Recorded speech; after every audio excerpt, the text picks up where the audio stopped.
All right, everybody, this is Beyond the Fourth Veil. I'm a co-host, Robert Johnson. And I'm AK. And I can't, you made me laugh. Sorry. And I am a co-host, Darin Landers. We'd like to welcome you to this fun episode. We've been talking about, I think, over the last year or so, we've talked offline and on episodes and talking about that this episode would be uh, our favorite X-Files episodes. We've talked about all manner of things related to the paranormal. Um, what you could consider two really educated people on the topic talking about it candidly on all kinds of things from UFOs and the disclosure movement to uh, Mothman to, crazy UFO abduction stories and everything in between.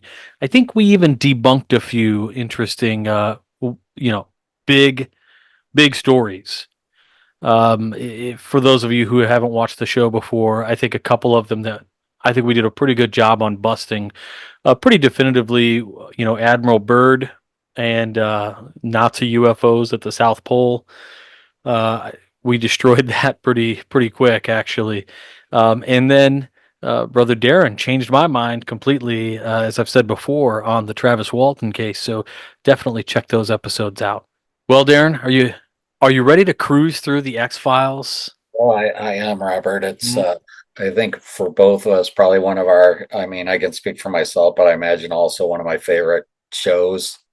It just was for its time, kind of ahead of its time. And now looking back at the episodes, um, some of them are pretty prophetic in their own ways as to the current situation in the United States. So, it's I think it is again just a show that will withstand the test of time. And I also really admire the X-Files for being ballsy enough to have a smart female lead character who was into science, math, who was a skeptic, and used science basically for her basis during all of her investigations. I think at the time that was a really bold choice, and it kind of, I really think that the character Dana Scully, played beautifully and admirably by Gillian Anderson, really kicked down a lot of doors for other actresses to do roles that just didn't have them as being, the eye candy for the show. Yeah, I have to agree. I think the pairing was so interesting, and kind of interesting just on the fact that as I grew older, I would read about these two people who played these characters that you almost always felt were actual people that you knew, that you felt for. And it was so crazy to me to learn that, like, Gillian Anderson, she, number one, I should say, like, she has gone on leaps and bounds beyond X Files. Her acting ability is just wow. Yeah. She has the ability to do accents and just the whole nine yards. And David Duchovny, people may or may not know. He's an accomplished author. He writes some really cool novels and things, and he's got a great podcast called Fail Better, which I think is a really cool podcast. Um, Never thought I would listen to a podcast with Bette Midler. Not a huge fan or anything, but I listened to his Fail Better podcast with her as a guest, and I was like, holy shit, this was really good. And she was super funny. So, two really talented people. And what's interesting also is their roles in real life are kind of reversed. Yes. Gillian Anderson is much more open minded about the paranormal, where Mhm. David Duchovny is much more of a skeptic, if you Yeah. will. Yeah. It is kind of funny that roles have been reversed. And I know that there have been rumors that their relationship, especially during the show, was strained. I imagine that happens anytime you are working with somebody under such conditions, constantly. But it's nice to see that they've kind of made up and they've kind of, found a place for friendship in each other's lives. And, you can see that on Jillian or David's socials on occasion where they'll post pictures with each other. So I mean, I admire that they've kept their admire that they're able to keep their friendship up and just to your point, go on to doing amazing things. And I think David's work also in Californication was really good. So Isn't it weird? Or actually, I shouldn't say weird. I mean, it's pretty. Um, it was obvious that it would happen. I think so. It's no secret that Gillian Anderson became a sex icon with the X Files, and even through today, she is seen as a beautiful embodiment of female sexuality, including some of the roles that she's taken on. And I never, as a man watching X Files, thought of David Duchovny that way, but it was the same for him. And he goes on to, play this hypersexualized character in Californication as well. Two, he really wasn't great given his characters. divorce from Taya Leone for sex addiction. Maybe he really wasn't acting all that much, but He talked a little bit about this in the Fail Better podcast, so definitely check that out. And I think he actually just recently did an episode of that with Gillian Anderson. So, yeah, listeners out there, I'll throw a link in the show notes so you can check it out. Definitely um, give it a listen. So, with that, I guess you want to go first. Or you want me to go first? What's number? So we're doing I'll go for first. everybody out there. We're doing our top 5 episodes each. Darren has top 5. I have a top 5, and then we both have some honorable mentions. I think we're going to go 5, 4, 3, 2, 1, back and forth, Yeah, and then we'll talk about some honorable mentions. yeah, yeah. So my number 5 is Drive, which is season 6, episode 2. And the reason it's in my top 5, quite frankly, is uh basically twofold. Bryan Cranston played basically the one of the main characters in the episode. His name was Crump, I believe, and basically Vince, I believe Gilligan, who was the showrunner for Breaking Bad. He actually was also a writer and producer of the X Files, and I think that this was kind of a marriage that started with this particular episode. And in fact, there is, a rumor, I don't know that it's confirmed or not, but that the execs at AMC were a little afraid of the casting of Bryan Cranston for Walter White in Breaking Bad because of his, coming out of Malcolm in the Middle and kind of being seen as like a sitcom dad. So Vince Gilligan played this particular episode for those execs, and after watching it, they were, at ease with the casting of Bryan Cranston. I think it's just Cranston's brilliant in it. He just plays um, the unhinged conspiracy theorist so well in this episode. Um, Basically, the synopsis is that Cranston is being chased by police. They set up a road stop with the tire spikes. He's trying to get his wife to a hospital by driving west. And basically, when the cops catch up, he's upset. They take the wife into a car. Her head explodes on TV because it's basically like a starts as if this Channel 11 is documenting this police chase in Nevada or wherever the hell they are.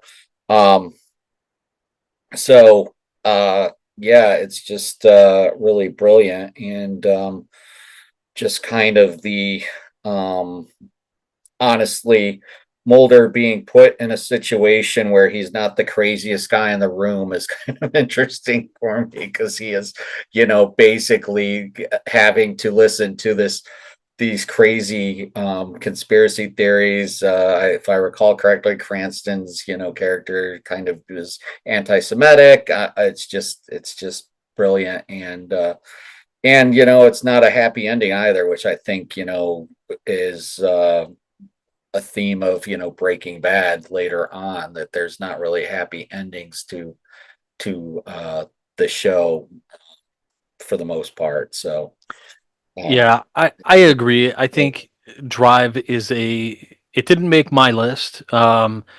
I do, but in part, it's like it was difficult to make this list. I think we talked about this. yeah, yeah, yeah. I Uh, mean, I could probably uh, take 11 seasons, several movies, mm, and Drive really didn't make my list only because I didn't think of it.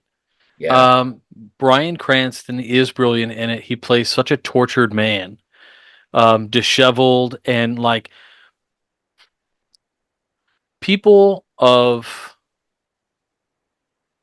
I it's hard to say, but like if you watch any kind of stuff about Hollywood or acting or whatever, there have been movies where people are praised for portraying a character that is exclusively in a car the whole movie. In this particular episode, Bryan Cranston is in a car the whole movie, backseat, freaking out. And yeah, when you said there's no good ending really in the episode, that is true. I mean, that's true for I think a lot of episodes. yeah, Um, Sometimes bad stuff happens, and I think Drive is a prime example of one of the greatest episodes of the show for sure. So for me, number five is called Ice. Ice was season one, episode eight, so it was early on. mm, There's like a remote Antarctic research outpost. So right away, you got to be thinking science fiction, Arctic, snow. You have to go with The Thing, right? Carpenter's The Thing. And this is why I love the episode. I love the movie The Thing. I loved all of the practical effects in the movie. Um, it is. It's one of the only movies that I actually got my son Emmett to watch with me, because not because it was a cool movie or anything like that, because he had heard and seen so many TikToks about how The Thing had so many amazing practical effects. yeah, So anyway, that's where this episode kind of starts. Antarctic research outpost, and it Mulder and Scully basically go down to investigate what appears to be some sort of contagion. And the contagion is coming from an ice core sample that they took. So when they thawed it, the ice core sample thaws, and so does the uh, biological material also reawakens, is reactivated. And they basically have to figure out how this is affecting people in the show. Oh, I should have brought this up. I had a picture. Here is Bryan Cranston uh, in the Drive episode. I wanted to make sure I showed these screen caps here. So here, let's do this.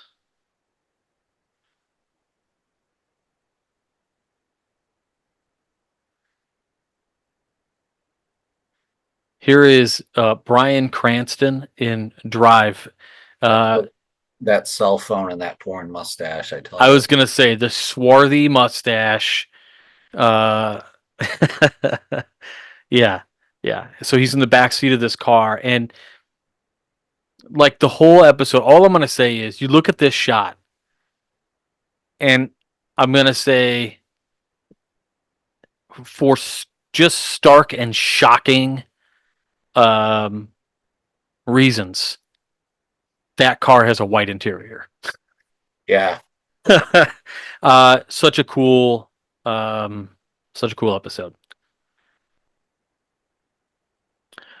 Now, the episode Ice was really cool because this was one of the first episodes that showcased Dana Scully as really the hero. Yeah. Throughout the episode, she's working very close and she's working to try to kind of figure out in this limited space, this limited sort of um, Antarctic base, if you will, and she's really trying to figure out what this contagion is, how it's contagious, who's who. Nobody knows who's affected. It's that common sort of, you know, trip back to the thing. Nobody knows anything. It causes aggression in the hosts, and they end up killing each other. Um, Cramped quarters. And it really is again. It seems like it's an homage to the thing. However, Like in it doing some of is. the research for the episode, they said that the microorganism is an extraterrestrial parasitic organism and that it was inspired by John W. Campbell's 1938 novella, Who Goes There? So now I have to go read this book. Interesting, because I would have also thought that it's a direct homage to the thing, and I think it could probably be both things. Sorry to use the thing multiple times or whatever, but yeah, I mean, watching it, I find it difficult to believe that they did not intentionally make it an homage, which is completely possible. But there's just the setting, the mood, all of that. It just screams John Carpenter's The Thing. So, yeah, maybe that book was an inspiration for The Thing as well, and I'll have to go also search it out. But yeah, for sure.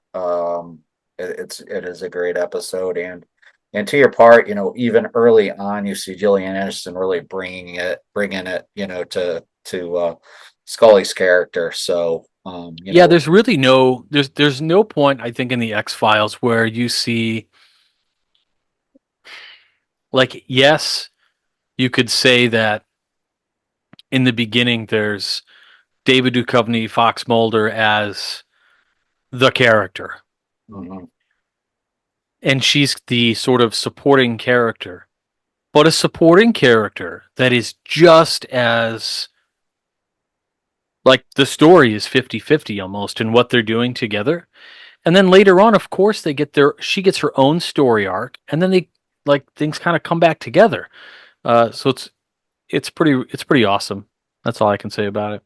Yeah, I think a lot of accolades should be thrown at Chris Carter for how he, I think, handled both characters throughout the series. And to your point, I think that it became, X Files became such a phenomenon that they were able to, have a movie in the mid 90s. What was that before? I think it was right before season 6. So between season 5 and 6, they had the first X Files movies. What was it? Wasn't Fight the Future? What was the first one called? Oh gosh, I'm drawing a blank. it was just called X Files the film. Yeah. So Um, yeah, it kind of also served as I a want to believe. yeah, that's it. Yep. Um, it served as a bridge between season 5 and season 6, and you see in season 6 kind of the punishment that Mulder and Scully get because of what they did in the movie, and kind of how Skinner's been replaced by this other director who doesn't like either of them, kind of sends them on these wild goose chases, but yet they still manage to find X-File cases. So and in fact, Drive is kind of also that they're supposed to be investigating farmers who have bought too much androgynous hydrogen or ammonia, I should say. Um, and this also is all taking place, I think, right around or right after when the Oklahoma City bombing happened. So that kind of domestic terrorism threat is put into season 6, I think, because of that. So, but yeah, for just for pure enjoyment, Ice is one of the best episodes, I would say, from and season 1's got a lot, though. I mean, they really, honestly, Chris Carter just came out blasting, honestly. So the way I started blasting, like the meme, because There are a lot of episodes in season one that just bring it really well. Yeah, I agree. So the next one on your list, I'll let you share the name of it, and then I'll pop the picture up. So that's Dreamland, correct? Dreamland. Yeah. So I really like Dreamland. It's a two-parter, but it really kind of is interesting because it deals with Scully and Mulder kind of being out in the middle of the desert. Mulder is encounters some men in black, and because he sees this craft and what the craft does to the space-time continuum, whatever you want to call it, he ends up switching bodies with the man in black, who's played pretty brilliantly by Michael McKean. who people would know from Squiggy, and then also isn't McKean? He's part of the whole He was the lead singer for Spinal Tap. that's right, and then Um, he's he was part of the also in Better Call Saul. yeah. Um, He's also associated with what is it, Christopher Guest, I think, in Guest's mockumentaries or whatever. So, but yeah, it's nice to, in my mind, when I saw it at that age, at least for the first time, he was Squiggy from Laverne and Shirley. But yeah, yeah, it's for me, he was. This is Spinal Tap, right? He yeah, right, was. yeah, absolutely, and Um, also the lead singer for Spinal Tap. So yeah, both those two things kind of combined. But well, it's it's funny too because so Rob Reiner's films. This is Spinal Tap is McKean and Christopher Guest, Harry Sheeran, all those guys. Mike McKean is he brings like really kind of a comical edge to the episode, right? yeah, and it's they do kind of the body swap, I guess, where McKean goes into Mulder's body and he's basically spends the 2 episode arc trying to get in Scully's pants. And and and then you see Mulder having to be, domesticated. And if I recall correctly, I think that the character McKean, what was his name? Fletcher, I think. Yeah, Fletcher. Fletcher's wife, Joanne, is, I think, if I recall correctly, is played by Nora Dunn, who just is, she's also a brilliant actor and a comedian. So, she did all that work on SNL, but just in her own right has kind of, you know, made, made her mark as an actor, and I adore her. As I'm a big fan of the show New Girl. I don't know if you watch it or not, but um, I love that show New Girl. It's very funny. It's subtle humor, but she ends up playing one of the characters. My favorite character, who's Schmidt. Um, his mom, his Jewish mom. So she's like the overbearing Jewish mom, and she's just brilliant in it. So yeah, basically the premise is that Mulder and Fletcher, they switch bodies.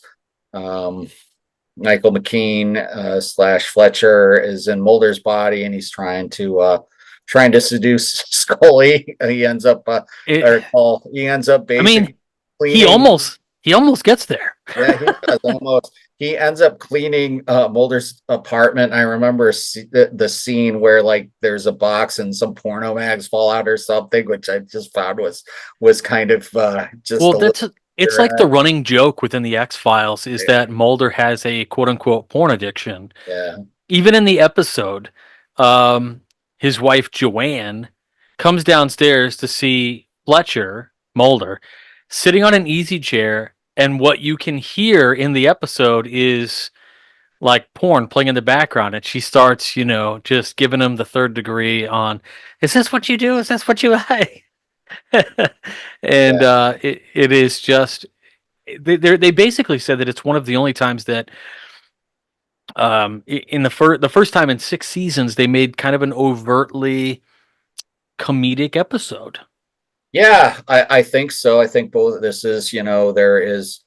humor to it. I would say, some of the others on my list, especially Jose Chung's From Outer Space, I think is also kind of a comedic episode. Um, this particular episode though is it's got enough humor but also seriousness in it. You have these people that end up becoming fused with material because of this craft, so on and so forth, and they kind of show these grisly details, and then somehow the craft snaps the space-time continuum and basically everything that happened is undid. So I think that's how Mulder ends up back in his body and McKean ends up back in his. But yeah, I think it's a brilliant episode. Just the stuff with the secret, the Aurora craft or whatever you want to call it that they're testing, and Mulder, kind of honestly getting in on the inside because he's in MIB and is able to for himself experience all these things. But of course, they do the Deus Ex Machina at the end where with the time snap, nobody remembers anything that happened prior. So, which is kind of a boo, but I think it's just a brilliant two-piece episode. And again, I think McKean's portrayal of Mulder kind of as this, and then also Duchovny having to play as McKean, it's just there's so many different levels of subtlety and really good acting by not only McKean but Nora Dunn, David, and Jillian. It's just yeah, it's just up there, man, for A me. solid episode, for sure. Kind of, I guess, at the opposite end of the spectrum is um, we're on four, right? We're on your My four. my yeah, my number four is called the field, the field where I died. So the episode opens up on Mulder having a narrative where he's like in this field staring out, and you hear this really beautiful poem. Uh, And the poem itself, if I can't remember where it's from, but something Brown. Anyway, um, it's not an extravagantly amazing poem or anything. It is touching, but really the most touching part of it is the part he's reading for the show. Probably why they chose that particular, poem to read for the show. But in this episode, it's way on the other side of the spectrum. There's nothing really funny about it. The episode originally aired in '96, which was 3 years after the Branch Davidian Waco fire siege, which, I don't think anybody who was alive at the time doesn't know about it, right. especially after the recent Netflix documentary, which was actually fantastic to watch. Awesome. Um, so '93, the Waco siege happens. In '96, in this particular episode, Mulder and Scully have to investigate this religious cult, and they discover that there's a woman there that has multiple personalities. um, FBI, ATF decide to raid this temple called the Temple of the Seven Stars. They get a tip from an anonymous caller that this cult is abusing children, and has weapons and stuff. And so all these agents rush in. They arrest the cult leader, a guy named Vernon Ephesian. Um, and they also arrest some of his local followers, including one of the main characters of the episode, which I think Fox Mulder has kind of a, a calling to. Her name is Melissa, and she's also one of his wives, Vernon Ephesian's wives. The cult leader himself, he thinks that like souls live on forever, and he delivers like a well, so he ends up killing a lot of his members, right? And but he thinks that this is an act of love, and he thinks that the ATF and the FBI are the devil's army, right? And this is so parallel to the Waco incident where David Koresh basically called the FBI. Like he said, we are the angels who are going to fight, Satan's armies at the gate and all of these things. Well, this other character, Melissa, she has multiple personalities, including one that is called Sydney. And that's the one who made the anonymous call to the authorities. And she's kind of a Southern Belle personality. Um, And what ends up happening is we find out that um, Mulder and Melissa may have been married in a previous life, and that he died in the Civil War on this battlefield, which is where this compound is. Um, it wasn't the sort of uh, incredible paranormal episode. Like, the most paranormal this episode is in the fact of this exploration of a past life. And in the episode, both people go through regression, and they kind of realize that, yeah, there's something there because there were unanswered questions. How would one person know something about the other, and vice versa, and the time in which they lived? And they even have pictures of the people that they were supposed to have been. It was really good. Very an emotional, grief and loss centered episode, which I thought was uh, a really interesting departure, but showed the dramatic chops of Chris Carter's writing and the cast. Yeah, I'd agree. I mean, there's it's very hard for me to find a bad episode in X-Files. I'm sure they exist, especially towards the end. But I think yeah, you hit it on the head, and I seem to recall. I don't know. The thing about the X Files that to me as a younger man really portrayed was that there was always some sort of tension, sexual tension, just tension that was very always amped up. And this particular episode you're mentioning was I think they kind of spun the tension a different way, and I thought it was interesting how they did that. And yeah, to your point with the past life, kind of regression and all that, really kind of a brilliant episode in its own right. Well, you know what time it is. It's time for your number three, but before you say it, let's pull up the picture and see if folks can guess it. I'm going to pull it up, and then we'll wait. We won't know if you guessed out loud or shouted or whatever, but here is a screenshot from Darren's number three. And here it is.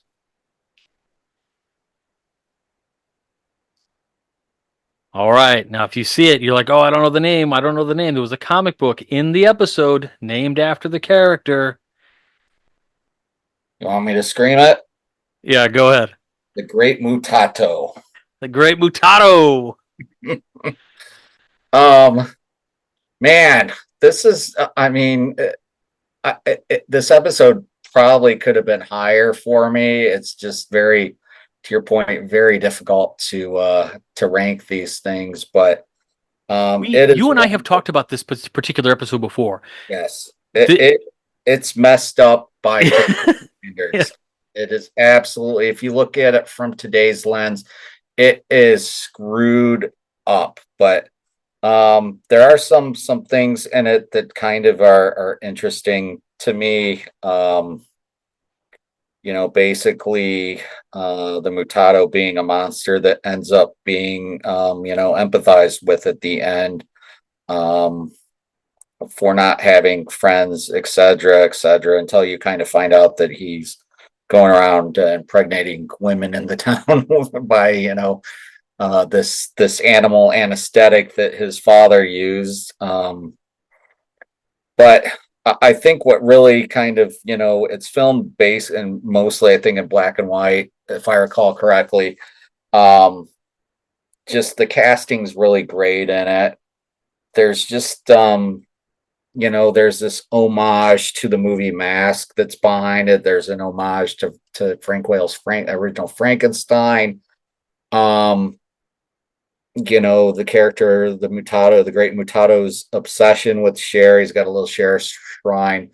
And then kind of the breaking of the fourth wall, when Mulder asks, for the writer of the Great Mutado to end the story in a different way, and they end up Scully and Mulder end up taking the Mutado to a Cher concert, and she's singing Walking in Memphis, I believe, and he's dancing, and Mulder and Scully end up dancing, and there's this final panel that's this comic book of Mulder kind of holding Scully, so it's really a episode where the monster's not the murderer, it's mankind that's basically the monster in the episode. But yeah, the whole idea of the Mutado and his dad, basically tenting these houses, and basically the Mutado would have free reign to play music, read books, so on and so forth. And he says that's how he became cultured. But yeah, it's just, I mean, the premise is messed up, but it's a beautiful homage to both The Mask and I think James Whale's Frankenstein.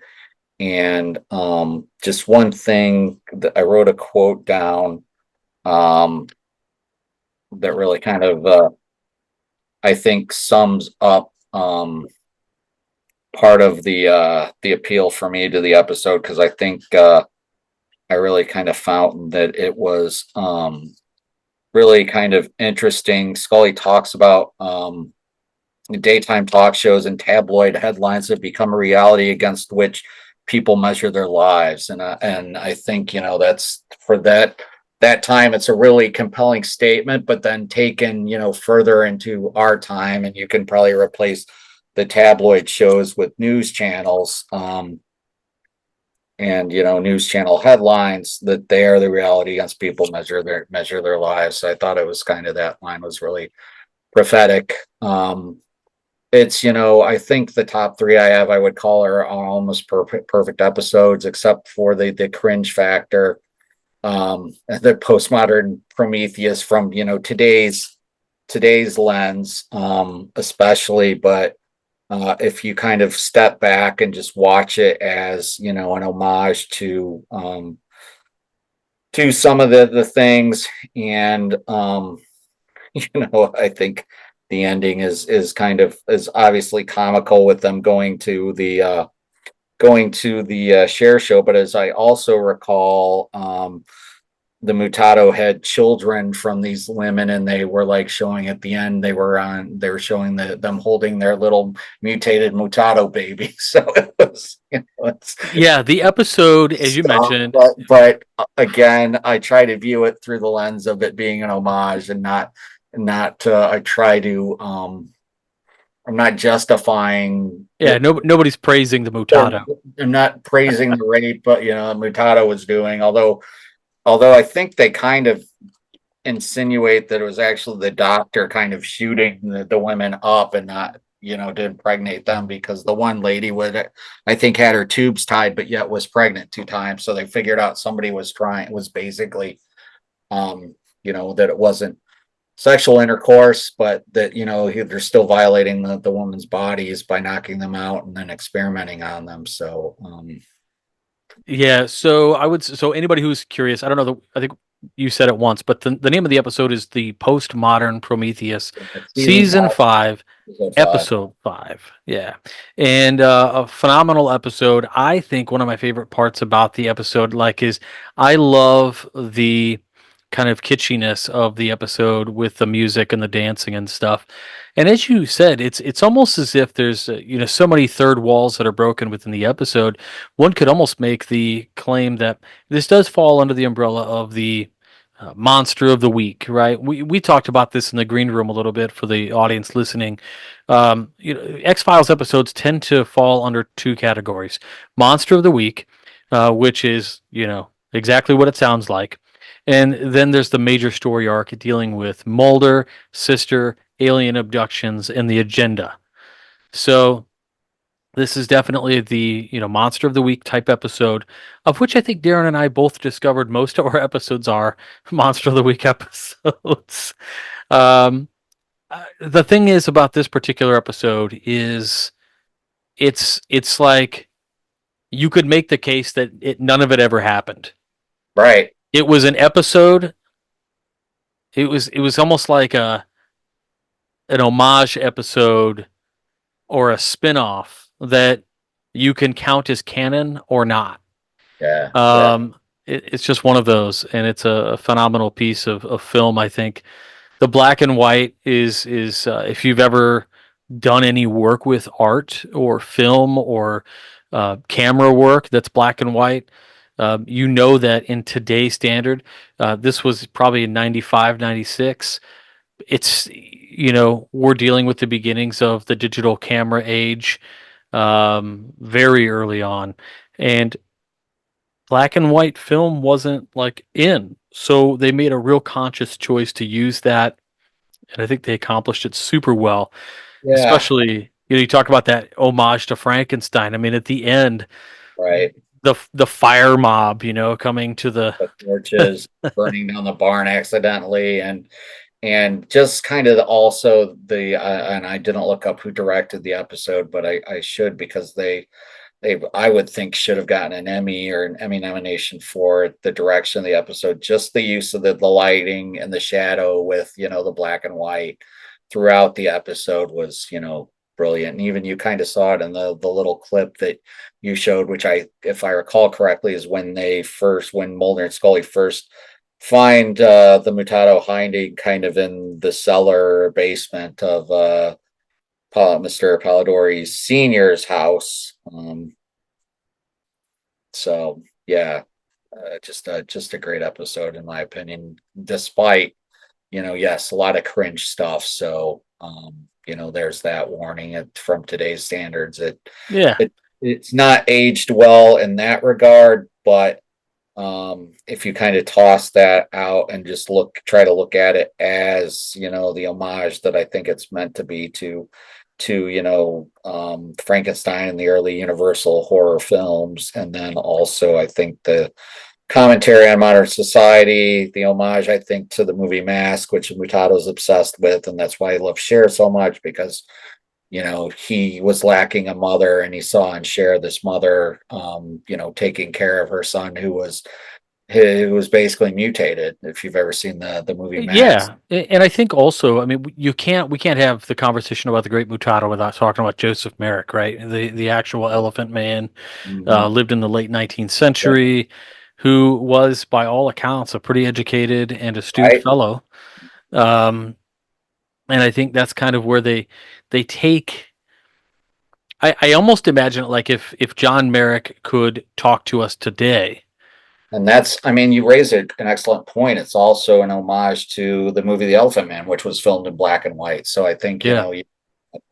that's a point that I missed earlier. But yeah, it's also, I think, very much an homage to Well, you didn't miss it Elephant by Man. much because I was like, I'm like, oh yeah, like as we're talking about this. So yeah, Yeah, he definitely is, I think based on Joseph Merrick, who you said was very educated man.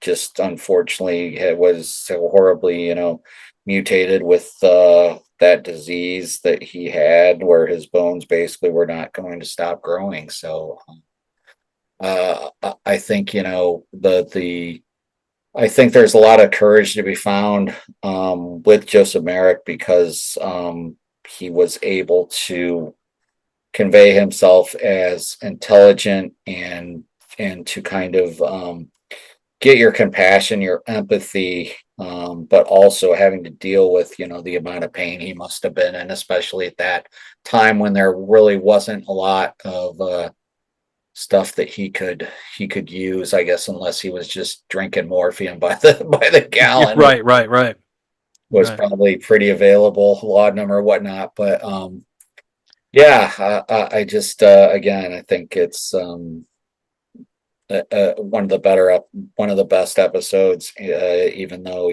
throwing the cringe aside. So Yeah, and I will say before we move on to my number three, the postmodern Prometheus is in my honorable mentions, as was Dreamland, season six, episodes 4 and 5.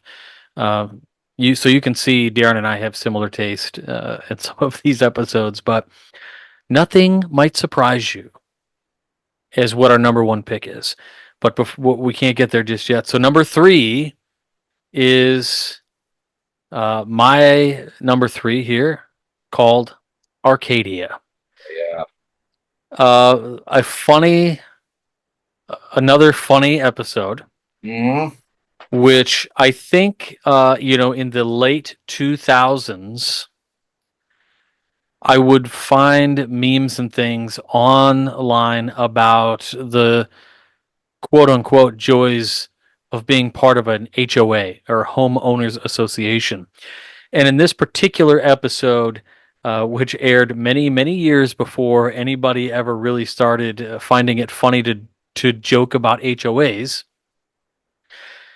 here we have Mulder and Scully, who have essentially gone undercover in their work.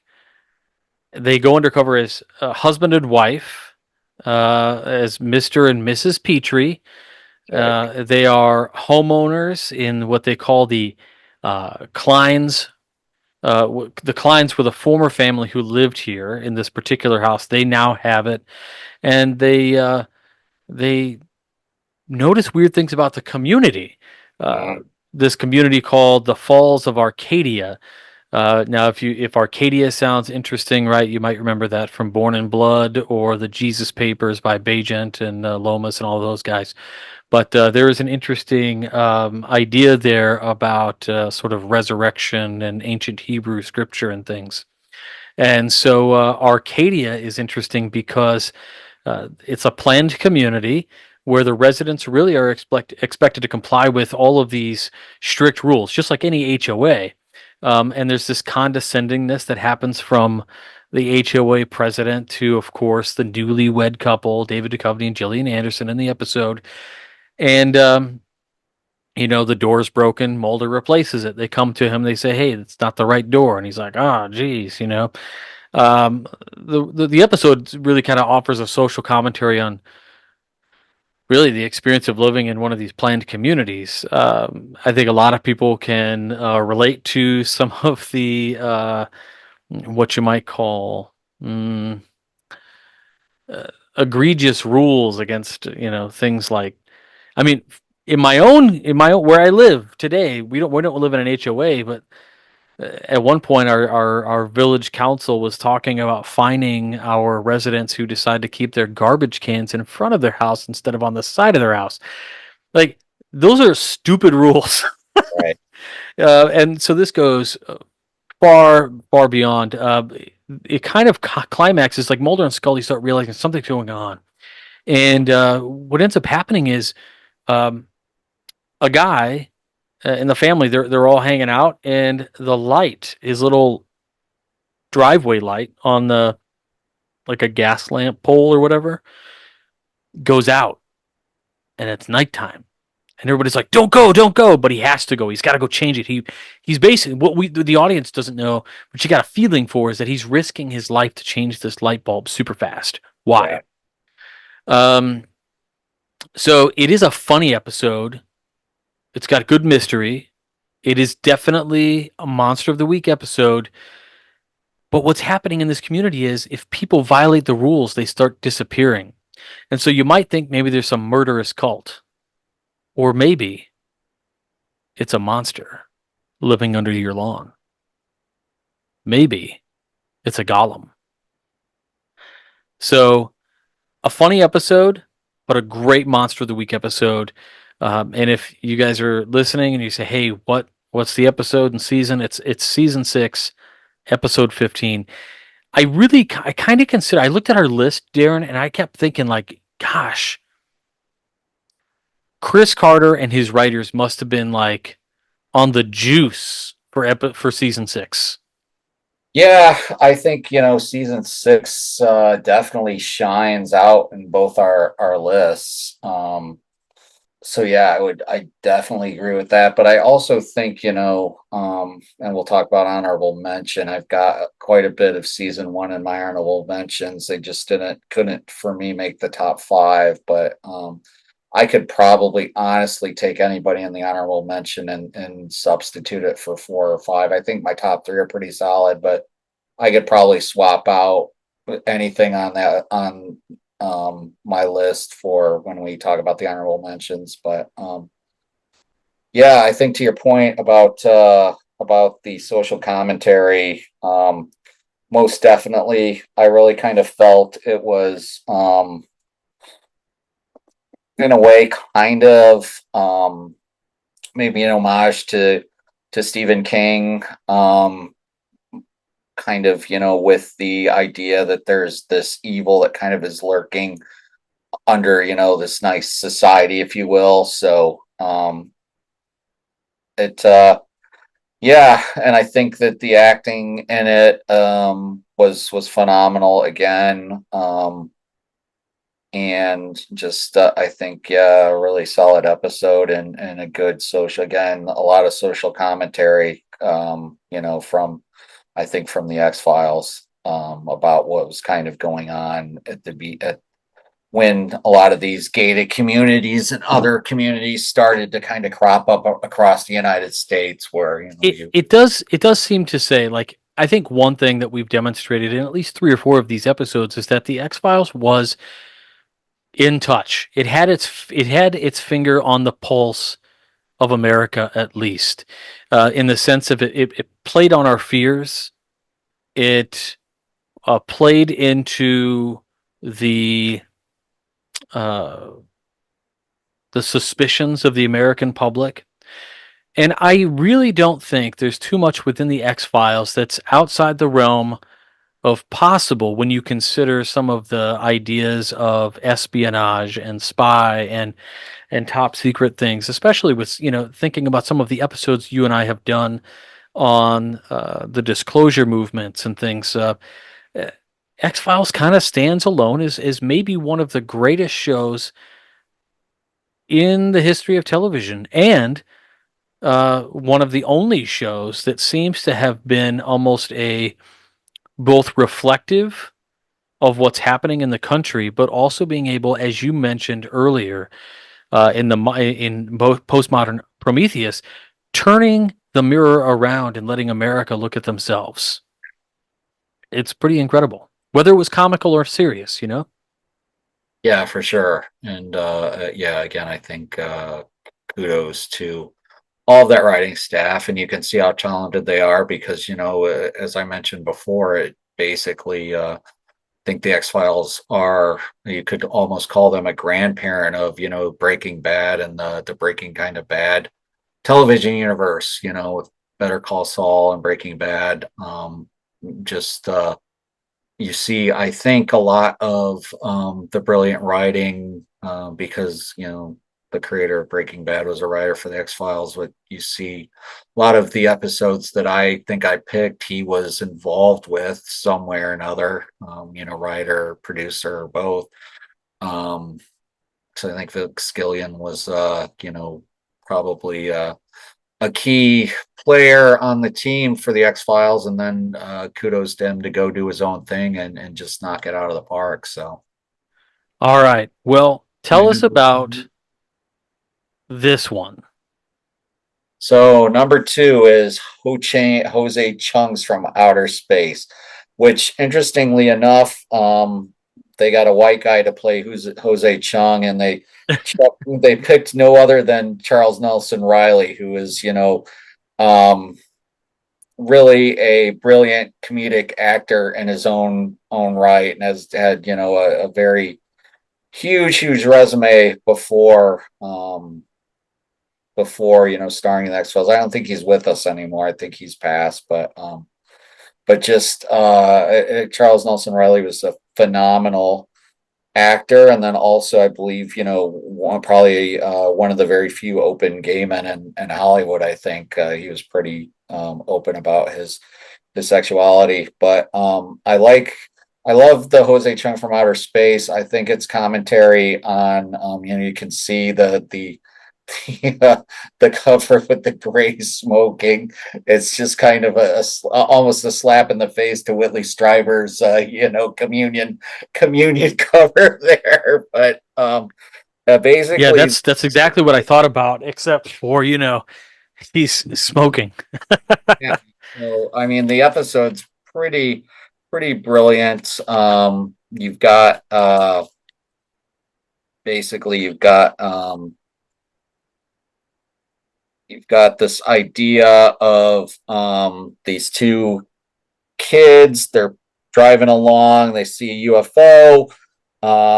There's little grays that take them from the car, and then there's this red light that appears while they're being taken, and it shines, this little red orb shines this red light, and there's like a Cyclops Bigfoot, I guess, for lack of a better term, that basically Yeah. is there, and that's kind of how the episode begins.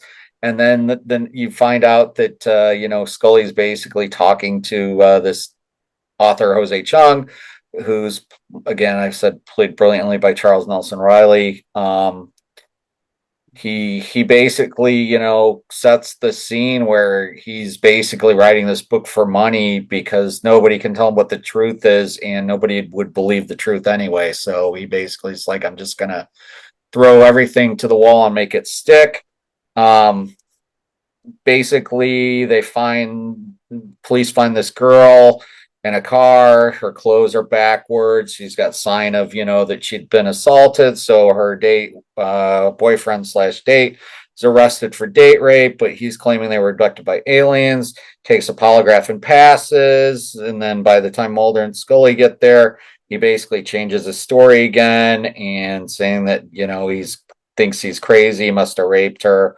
The girl kind of starts having these nosebleeds, which the nosebleeds are a big factor in the X-Files for, somebody who's been supposedly abducted, also in abduction lore as well. So, they didn't pull that out of thin air.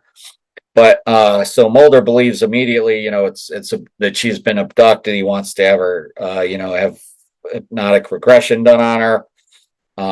So under hypnosis, she basically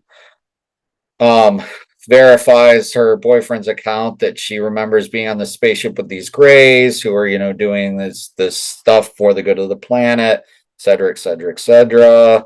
Scully, the skeptic, points out that given the well-known narrative of abductions, it's easy for one to fabricate one. The guy basically starts to remember things. I think he's hypnotized, and during the regression, he talks about being in a cage. There's, people screaming next to him, and there's a gray alien that comes to the cage smoking. So that's where the cover of the book comes from, which I remember that scene's pretty well. It's pretty amusing.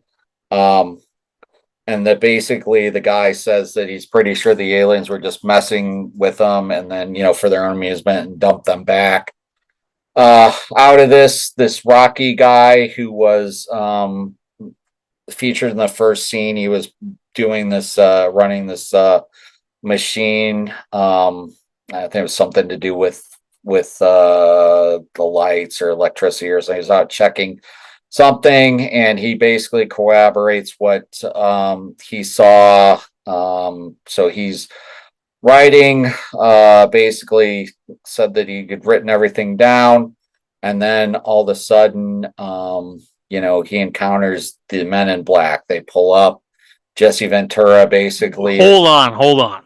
You got to stop right there. Yeah. You just said Jesse Ventura, and The body. Jesse Ventura, the governor. Future governor of Minnesota, that guy, yes. Like kind of wackadoo, but kind of not. Jesse Ventura. Yeah. So imagine my surprise watching this episode. Right. When it first aired, I probably was 16, 17 years old. I watched the show religiously. Forgetting about this, watching the whole series again. I mean, at this point in my life, I'm 42, almost 43, and I do, like, when I basically start the X-Files and I go from season 1. I don't really watch the movies. I know what happens in them, but I go through the entire series as I go to bed every night, and when I finish, Start over. I kind of start over, and a couple months later. And imagine my surprise when I started doing that, probably when I was like 35 or 36, all of a sudden recognizing not just Jesse Ventura. No, Who else? Who else? Let's save that because it comes up He comes up in a little bit, but anyway, Okay. Jesse's telling Rocky, the guy who was driving, eyewitness, the aliens and the Bigfoot, et cetera, that it talks about Venus, vision, neurology, Jimmy Carter, just a bunch of kind of crazy stuff before they Like kind when Jesse Ventura gives him the dialogue, right? It's like of, he looks at him and he goes, "What you saw was this," and he just yeah, delivers it stone cold and walks away. absolutely, yeah, just kind of drops it. And then then we find out that Rocky's basically written this in a screenplay format. He talks about the truck stalling. He sees the Greys, but then they're fighting with the Bigfoot alien. The Bigfoot alien's threatening them. And basically, the Bigfoot alien comes to the side of Rocky's truck and he says his name is Lord Kinboat, I think it was, or Kimboat, something like that. Lord, Something like that, yeah. yeah, But like, it's so funny because when the gray aliens appear, so the car stalls. It's like yeah, Betty and Barney Hill 2.0. right, absolutely, yeah, Okay, shameless plug for an early episode that yeah. we did. So it's like Betty and Barney Hill 2.0, and then this other alien shows up, and the two gray aliens start talking plain English. Yeah. Like, oh no, what is this? Yeah. And then basically, this Rocky guy ends up having at least some enough stuff in his screenplay that Mulder decides he needs to rehypnotize the girl. So they hypnotize her, and she confirms her date's story about being in the cage. She remembers, but she remembers being debriefed by the Air Force, and then basically having no memory of it. So then Mulder's like, "Oh, of course, a conspiracy." And then you have Jose Chung, who's introducing another witness, and I don't remember the character's name, but he claims to have seen a dead alien, and he's describing Mulder kind of as this, and Scully is basically being Men in Black to Jose Chung. But the best part of the explanation as he's saying it is when Mulder supposedly sees the dead alien and like goes, "Oh!" Yeah, it is. It is. It's like Hilarious. it's comical and shocking, and uh,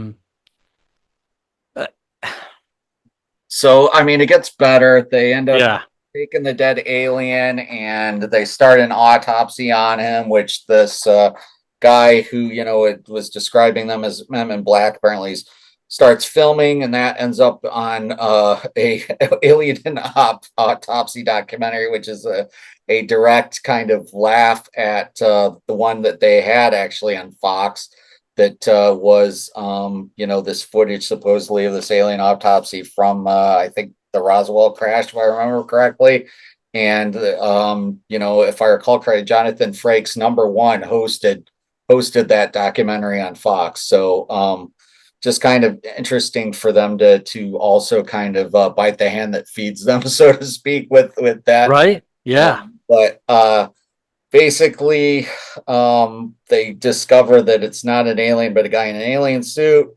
They discover he's a major from the Air Force, et cetera, et cetera, et cetera. The Air Force then arrives to take the body. They're gonna, do something with it before they go. But Mulder remembers this name of Lieutenant Schaefer, so he hunts Lieutenant Schaefer down. He kind of gets this truth out of them that they built this flying saucer and it's a reconnaissance plane, and that basically um, foreign nations will shoot down regular recon planes, but they hesitate to do that with the UFO because they don't want to be vaporized or whatever. That they occasionally abduct people and convince them they've been probed. And then Schaefer kind of admits something that kind of really, I think, is the theme of the episode, because of some of the outlandishness of when you're having the Jose Chung kind of narrative weaved into what actually happens. And he says something about um, admitting that he doesn't really know what the truth is because the Air Force can mess with his memory and he's not able to tell what's real or fake anymore. Then the Air Force kind of come in and they grab him, haul him off. Um, Mulder asks before they haul him off. I remember Mulder asking about the third alien, and Schaefer says, "Oh, who? Lord Kimball." So he apparently is, I think you're led to believe he's part of the whole deal. Some guy in a suit, but Mulder dashes to try to go get this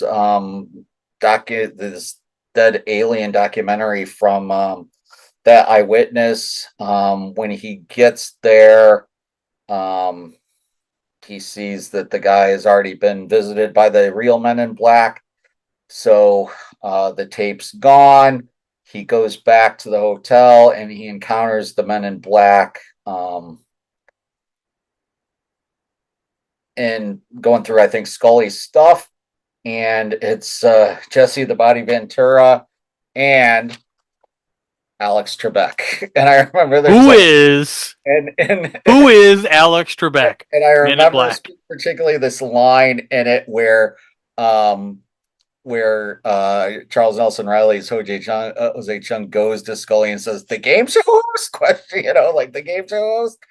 Um, I do want to point out one thing because Jose Chung claims that he was at this restaurant when Mulder's talking to this Lieutenant Schaefer, and he claims that there was no Lieutenant Schaefer, that Mulder came in basically to this restaurant and ordered a piece of pie and was questioning the server who's behind kind of the bar or whatever there on the diner, what have you, and that he would order a piece of pie for every question that he was asking this person. So he just kept ordering the pieces of pie, which I think was directly an homage to Twin Peaks. I can't find it. I can't think of it any other way than Mulder Uh, trying to be, do we need to do like a top five Twin Peaks show?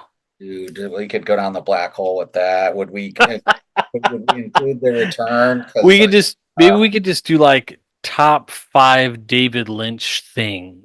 but yeah, I think that was just kind of thrown as a complete homage to Twin Peaks. But yeah, just so much great stuff in the episode.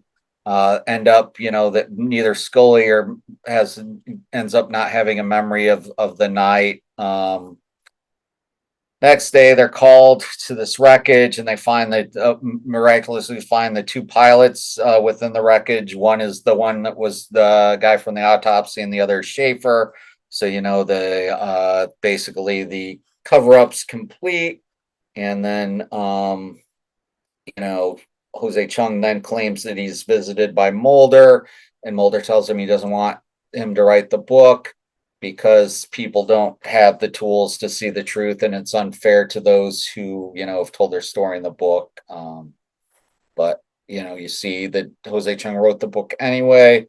As at the end scene, Scully's reading the book, and then I think that's the picture of her holding the cover with the smoking gray alien.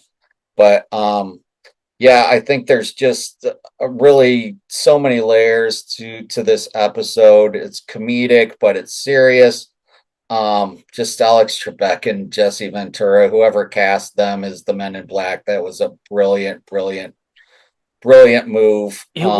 It was one of those episodes that was just so cool because again, it wasn't like as it was happening. It was a recounted sort of imaginative episode in which we could take people. I mean, and they sort of broke the third wall when the guy's like the game show host, right? Like, yeah, implying that maybe like Alex Trebek is an alien and there's multiple Yeah, copies of him. Who knows, right? or whatever. But I think the main theme of the episode is really that truth can be impossible to find sometimes, and that oftentimes you substitute your own kind of belief system or for truth, even though that's your perception of the truth, but it is really not truthful to what did or didn't happen. So yeah, just again, just a brilliant episode. Really, really, like I said, many levels. Charles Nelson Riley being Jose Chung, he was just brilliant in that role. So yeah, I mean, just really great, great episode. Remind us again what episode and season that is. So that's season 3, episode 20 for Jose Chung's From Outer Space. And Right on. yeah, it's not Chung's, it's not saying that Jose Chung's from outer space, it's referring to the book. So there's an apostrophe, with the S. That's the Yeah, yeah, possessive, that it's a book, which, again, I think without telling us, the title tells us, that, this is kind of going to be a work of fiction, so take it with a grain of salt, so yeah. A fantastic episode. My number two is uh, my German's not great. Is called Die yeah, Hand or sorry. Die Hand Die Verletzt. Season two, Die episode die 14. Verletzt. Yeah, die Hand die Verletzt. There you go. Um, so this particular episode I love because it deals with modern ideas of Yes, yes, this is ancient witchcraft and satanic practices. This is easily an homage, if you could consider it such a thing, to the 1980s satanic absolutely, panic. absolutely. Yep, So, of course, they center an idea of satanic practices happening in the New England area. A girl is supposed to have been abused and have given birth like a multitude of times, and her baby every time is taken and sacrificed. And she says that this whole thing is part of a cabal of Satanist activity. And yeah, I mean the episode is incredibly disturbing if you want to consider it that. I think if you like horror movies and things, then you'll definitely consider it one of the great X Files episodes. In particular, in the fact that again, this is another one of those episodes where we don't have a happy ending. right. Um, we find that it's no secret. You kind of have your thoughts throughout the episode. You kind of figure out what's going on. Things twist a little bit. You think you figure out a little bit more, and then you're like, well, maybe not. And then it totally confirms what you thought. And I think the episode is great. It's again, it's another one of those monster of the week episodes. Deals again with satanic cults, actual devil's interference. There's also this idea, and I don't think they caught a lot of flack for this in the public, but you really do kind of pick up on it, especially if you watch it today with a higher scrutiny on things like religious organizations. We find, I think, that there are some parodies here of insincere followers of mainstream religions that kind of come through this episode. Yeah, Specifically, the faculty members are more concerned about how their obligations could impact their secular lives than with proof of their religion's claims. So this happens.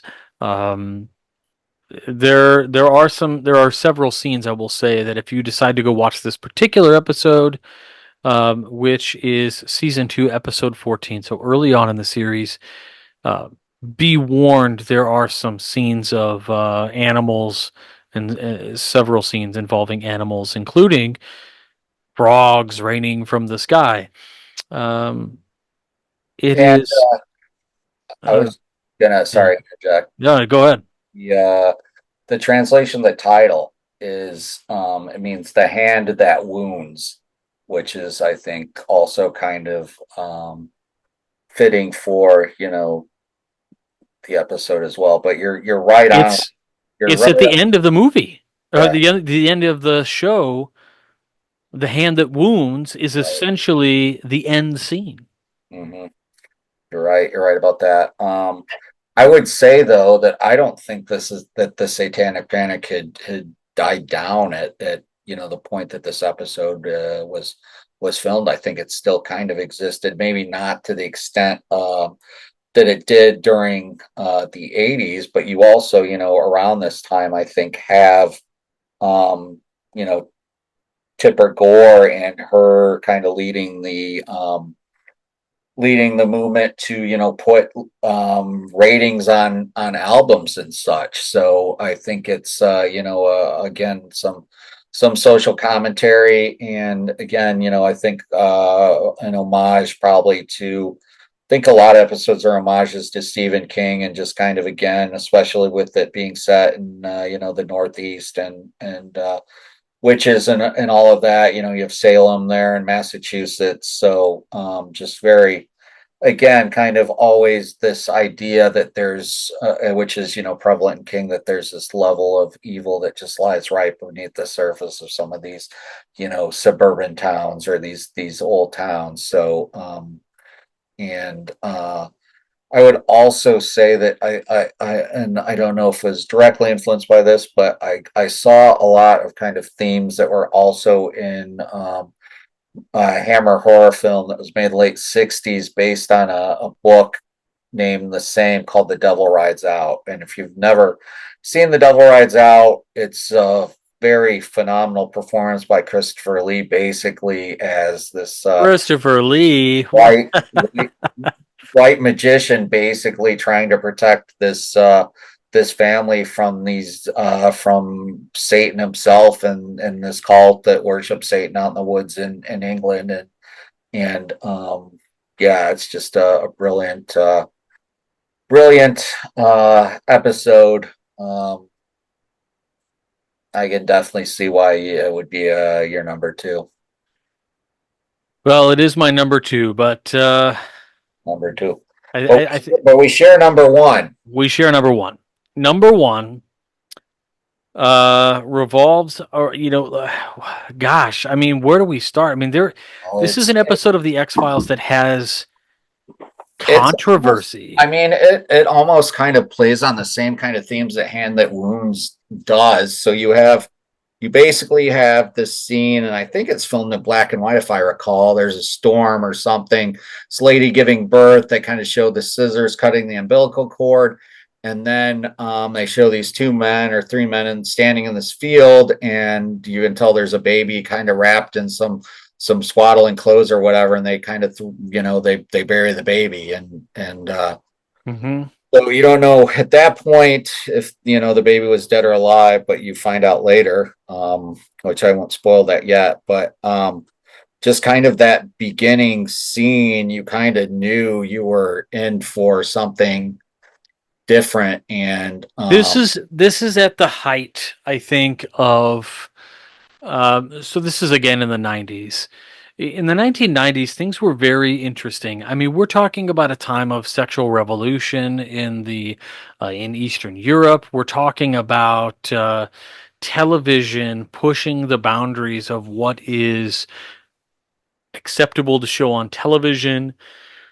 We're talking about you have things like teen pregnancies and abortions, and all of this kind of stuff is on TV. It's the height of Jerry Springer. you you know, also, I think, at this time you have, at the beginning of the '90s, you kind of have the idea of mainstream music kind of being thrown aside, and you see, you have all of these, I would call them alternative acts, and then you could go into the subgenres, grunge or whatever. But you see the rise of really alternative music being a dominant musical force at that time, and basically turning the top 40 charts kind of on their ear. You have bands like Nirvana, who obviously kicked the doors down, but not only that, you had Pearl Jam, Soundgarden, the whole Seattle scene, Alice in Chains from out there. You had Chicago music scene with the Pumpkins,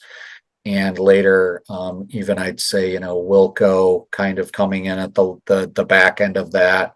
yeah, yeah. Um, Still have REM that's making great music. They're high in the charts. It really was a time when things were exploratory and accepted, and people watched them and then kind of had thoughts about them. And I think knowing that Chris Carter and crew put together what is considered the most disturbing episode of the X-Files. And it's not like I looked this up to say this was the most disturbing episode and that's why I thought it was. I think I have it written on my when I gave you my top five list. I think I also said it's the most disturbing episode because It's this it episode is really straight fucked. is. This episode is messed up. Yeah, it's fucked up for And sure. it's the only time the X-Files received an TVMA Yes. rating. Yep. It was the first, actually, I found out it was the first MA rating given out to a television episode. So they're the inaugural recipients of TVA MA rating when they started kind of coming out with that. You know, they were all about the ratings in the 90s because the kids basically at that point, to my point with the grunge, you also had the rise of hip hop and rap at that time. So it was, this I mean, for me, I was, I graduated in 1991. I was 17 when I graduated, started college as a 17-year-old, which, I think parents nowadays would probably blow their lid about. But I was 17 my freshman year. I didn't turn 18 until October. So I'd spent, a few months in college as a 17-year-old, as a freshman. Just the all I can say is that I really feel like at that time, Gen X kind of we were angry at our boomer parents. Um, and that this expression came out of this rebellious expression came out at that time. I almost think kind of generated by the fall of the Berlin Wall. When they kicked that wall down, there was kind of rebellion towards what the establishment had done there in Berlin and East Germany, and you saw that around the world with a lot of the communist I countries agree. I, collapsing. So it really was a at that time a really and I would maybe I need to talk to Jamie Lamb to do an astrology chart about around that time to see what the planets may have said about it, but I would not be surprised if they were in a line with kind of what was happening with everything that kind of was a movement. And then you had when you had Smells Like Team Spirit kind of blow onto the scene, although I was already a fan of alternative music at that time. But they really, Nirvana really kind of just blew up even to, beyond their expectations, quite frankly. And really, as I said, they kicked the door down. They really got rid of the hair metal of the 80s, kind of the decadence that you saw of the 80s. And, we were trying to, I think the youth at that time, me being a part of that or being young enough to be a part of that, at that time, we were really all about kind of turning a new leaf, destroying the establishment, and then, kind of forging our own path. And yeah, I kind of miss that spirit's kind of gone or been transformed into more nefarious things. But yeah, I yeah, totally agree. And so to this point, we haven't told you what this episode is. no, So it involves a family known as the Peacocks. yes, And you may recognize this image. that's So as this is shocking and as weird as this image may appear to be, where do they find her? Where do they find her, Darren?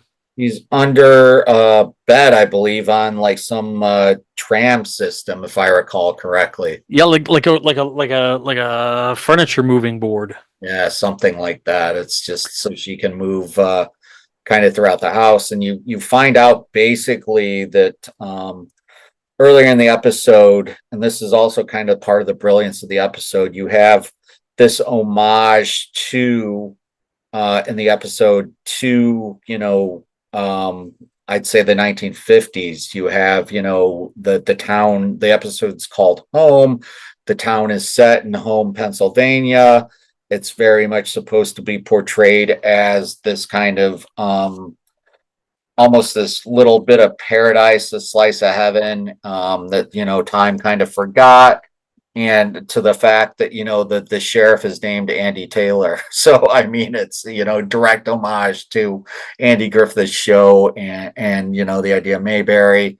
But you have this the sheriff admitting that with this murder of this baby, that basically the town's going to change whether he likes it or not, and he's not very happy about the town changing. He talks about how people leave their doors unlocked, so on and so forth, which ends up getting him in the end. So basically, they find this baby. Scully and Mulder are brought in to investigate. And the Probably, baby has all these deformities, which is yes, one of the deformities, etc. Um, and then the sheriff kind of meets them and does kind of the talk I just gave, but he does mention that the Peacocks, basically it's just three boys, that the parents were killed in a car accident, but they would not release the bodies of the hospital. So, um, Mrs. Peacock is basically strapped to the board because they had to cut off limbs and such to save her life from, being mangled in this car accident. yeah, and I mean, it's hard to say. Like, look, there's no way around it. There's going to be spoilers here, so I mean, if you don't want to know why this episode is so fucked up, I mean, like, stop watching right now because we got to talk a little bit about it. I think. I mean, she is essentially the reason this baby comes out messed Right, up. The home is generational inbreeding. The family believes that they um, has some philosophical religious beliefs that make them continuously inbreed with each other, and this is the reason why she's kind of mangly. You find out maybe some stuff of her past and the boy's path, and that her brothers might be her kids, and that she's mating still with them. And this is one of those episodes, right? No happy ending. right. Well, I mean, there's a happy ending kind of for the Peacock family because I don't know if you want to spoil the ending now or not. I think we got a bit more to talk about, but Yeah. um, yeah, it just you kind of the episode kind of what also makes it I think really good is that it kind of starts out as a typical X-Files episode, and then it just kind of slowly begins this descent into madness when Mulder and Scully end up going to they go to the Peacock's house. They are kind of at the door, nobody's answering. Mulder shines a flashlight and then he sees this bloody pair of scissors. They're basically going to the house because they think, well, if there's a baby and there are only three guys there, that there has to be a woman trapped, that they've kidnapped somebody to basically mate with. And so that's what brings Scully and Mulder out to the house in retribution for the invasion, I guess, of their privacy. The Peacocks end up driving to the sheriff's house. Sheriff Taylor's house ends up killing Sheriff Taylor and his wife. And then that brings, basically one of the cops wanting revenge along for the ride when Scully and Mulder end up going to the house, which they send in the I guess the equivalent of the Star Trek red shirt in this cop who ends up setting off one of the booby traps in the house. So then Mulder and Scully, although they should be calling for backup at that point, they decide they'd rather just release the pigs as a distraction. So all three of the brothers see the pigs are out and they come crawling out of the house to go round up all the pigs. And then Mulder and Scully step in, sneak into the house. They discover the Peacock mother. They find out that she survived the car accident. She claims she's the mother of the baby. She tells them that she's got, I think, CIPA disease, and her sons have CIPA disease, so they can't feel pain, and that she's fine living the way she is. She doesn't want to go anywhere else. She doesn't want to leave her home. She kind of talks with Scully about this this loyalty that Scully to your kids that Scully doesn't know because she's not a mother. And that she, basically if she was a mother, she'd understand as a mother why she loves and would defend her sons, to the death. Um, and then, the three sons kind of come into the house to attack Scully and Mulder. I think Scully shoots one, the other one kind of sets off one of his own traps, so he gets killed. But then when when the kind of the chaos is over, they discover that the mother and the other son have, escaped. And then I think the next scene is where you see the son kind of carrying the mother. And if I recall correctly, does he put her in the back seat or the trunk? I think he She's puts her in in the trunk. that's what I thought. He puts her in the trunk for this obscene reason, which was kind of funny to me, but ends up putting her in the trunk and taking his old, Cadillac or whatever they drove around out to greener pastures to set up shop again. But it's just her being I'm always just this tram system that they had set up with her and her kind of wheeling throughout the house and them Yeah. showing that it's just and just it's very, very disturbing. That the subject is very disturbing, and these people kind of doing this inbreeding. um it's It, just, yeah, it's so really if you read about some of like the backstory and the writing of this, there are a ton of sources that are consulted by writers. Um, but one of the things that I thought was super interesting, if you look up the history of this, it says that there was some inspiration actually from a story in none other than Charlie Chaplin's autobiography. really The quote says, so it says, while touring with a musical theater production, he stayed at a miner's tenement home in Wales. After dinner, the host introduced Chaplin to a disfigured and legless man named Gilbert, who slept in a kitchen cupboard.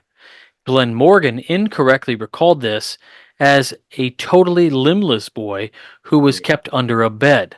Chaplin described the man as, quote, a half man with no legs, an oversized, blond, flat shaped head, a sickening white face, a sunken nose, and a large mouth, who could jump using his arms. But this was misremembered by Morgan as though the man had no limbs and, quote unquote, flopped around while the family sang and danced. Morgan used his memory of this incident within the screenplay, although at Wong's suggestion, they changed the character to the boy's mother. The episode was also made as an homage to the 1970s horror film Tobe Hooper's Texas Chainsaw Massacre from '74 and Wes Craven's The Hills Have Eyes. Now, two of those films directly for me as somebody who's like kind of like a millennial Gen Xer, I went back to Stallone's Judge Dredd. Actually, there's a scene where he encounters kind of like these cannibalistic hillbillies. yeah, you're Uh, right. You're right. this episode is just flat out bonkers, right? Yeah, but it also, though, I think, and I think, the idea of this motherhood that kind of is somewhat kind of, s- pervading through it, because I also remember earlier in this episode where Scully's kind of discussing this baby and how, how could a mother, dispose of a baby like trash and that. And Mulder makes a remark, something about, saying, I've never thought of you as a mother before, or something to that effect. So you kind of have this idea of, Scully, being possibly becoming a mother, and then, the idea of this mother who's doing everything, basically, and I do mean everything, to keep her family together. Yeah, it's So starting to read like a Pornhub script. and yeah, and boy, yeah, absolutely, being the mom stuck under the bed for sure. Um, just just just, yeah, completely messed up. But also, the again, this idea of, the idea that that this horror can kind of um be lurking wherever. And even in a community like home, Pennsylvania, where they don't lock their doors and everybody knows everybody, they have this family that's doing, these incredibly messed up things.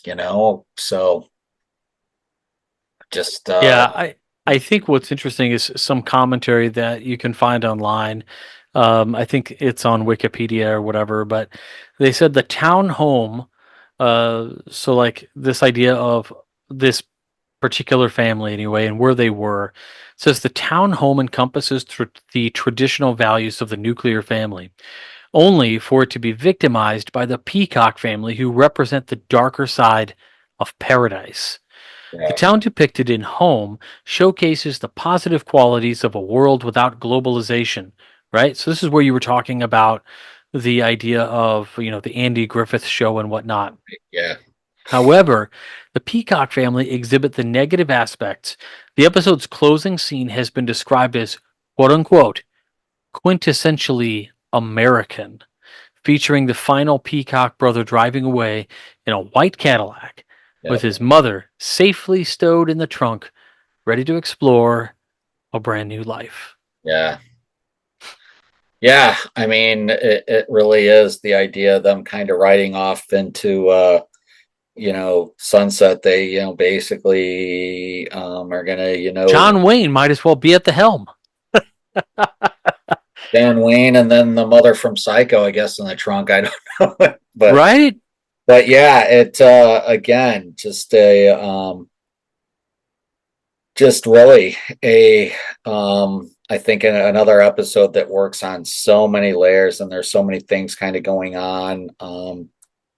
And just this this idea of what makes a family. And I think again kind of a social commentary on maybe this idea of the death of this nuclear family idea of the 50s, and that family is basically in the 90s very much probably not the same. I remember as a kid in the 80s, I was one of the latchkey kids. My mom worked, my dad worked, so I would get off the bus and unlock the door and fend for myself. And often, when my brother was school age, also often have to also watch him too. So just kind of this, I think this idea of this death of maybe traditional values represented by the townhome, and then the peacocks kind of representing,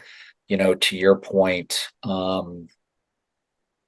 this idea of this this depravity, or whatever that kind of is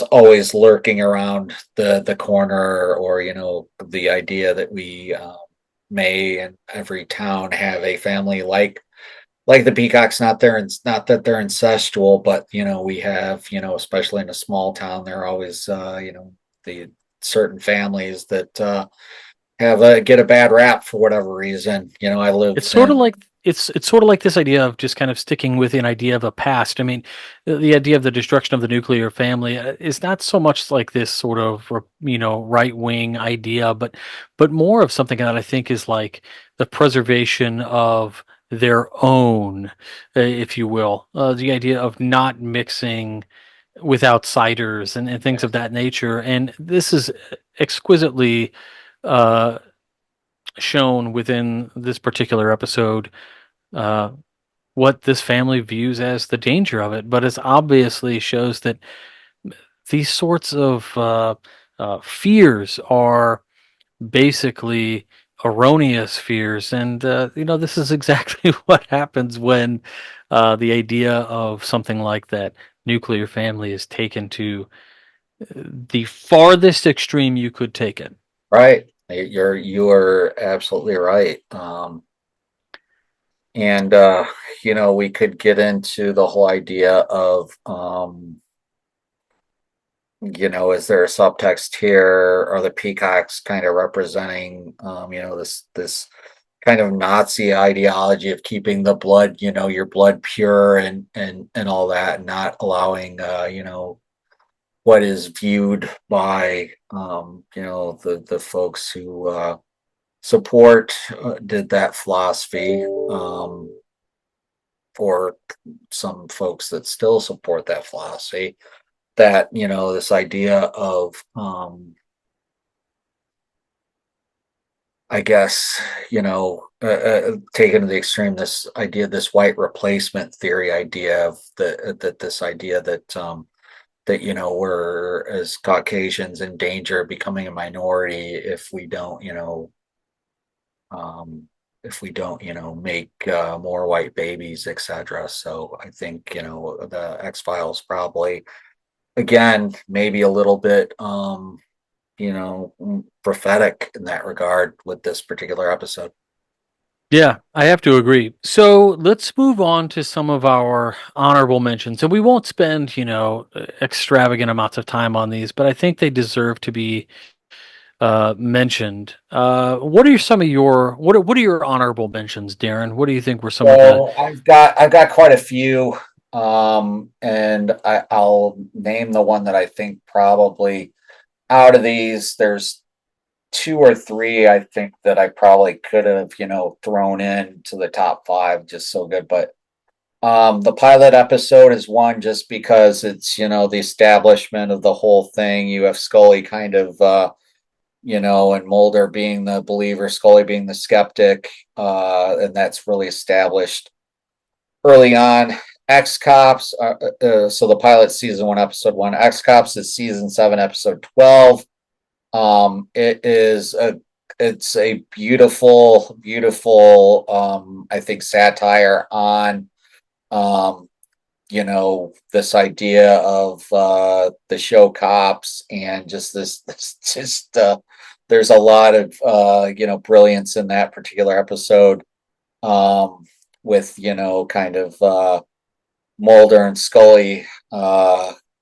I think this is one that Mulder came back for, because he was only kind of hit or miss during the season seven.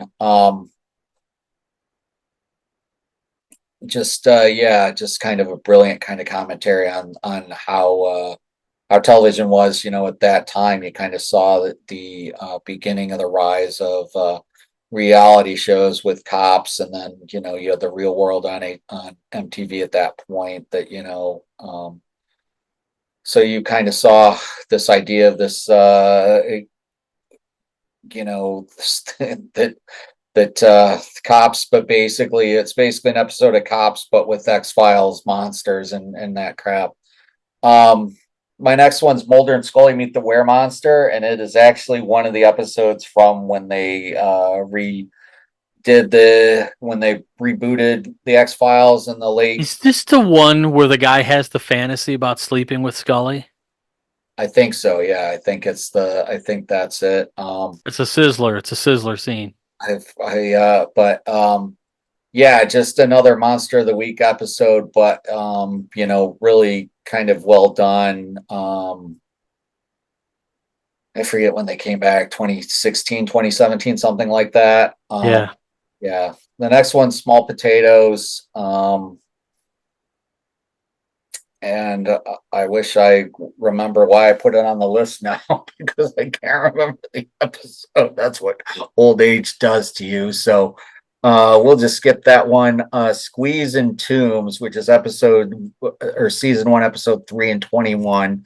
The character of Toombs being played by what is his name? He was the actor who was got married to that one young girl, Doug. What is his name? Damn, I have to look it up now. Doug Hutchinson. Okay. Yeah, he is. He played really creepy. He has played really creepy people throughout his career.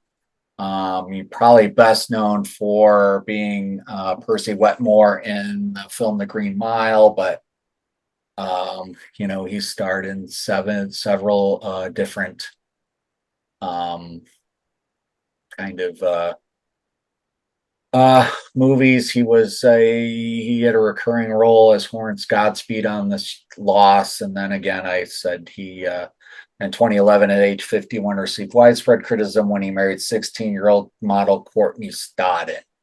And then, of course, they divorced 10 years later after Stodden accused him of having groomed her. So, yeah, just kind of a creepy individual. Appeared in the 90s. Apparently, as creepy on screen as he was off Yeah, screen.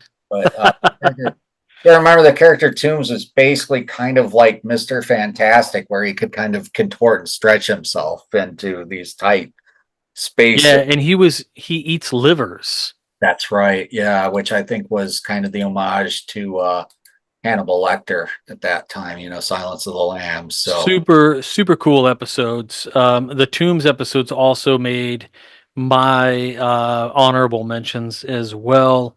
then Uh, I got one more, Clive yeah. Crook Final Repose, which was season 3, episode 4, which I think that probably could have made my top 5 list. What was going on with that particular episode? I That's refresh my memory. that's the one where Oh gosh, this is the one. Peter Boyle. yes, Peter Boyle Peter is Boyle can. He's an Buckner, insurance salesman who and he sells insurance, but yes, he can see when people are going to die. yes, he has this gift to see when people are going to pass away, and then figures out that I think he's going to die also during it. But yeah, it's a brilliant episode, and I said I think again it could have made It's such a it's such a sweet episode. You'll find that I think Gillian Anderson shines very brightly in this episode as well, having the kind of like won over Peter Boyle's character, and he kind of cares for her, knows that he's going to die, but he's also helping them solve a murder or something. I think, if I can yeah, remember correctly.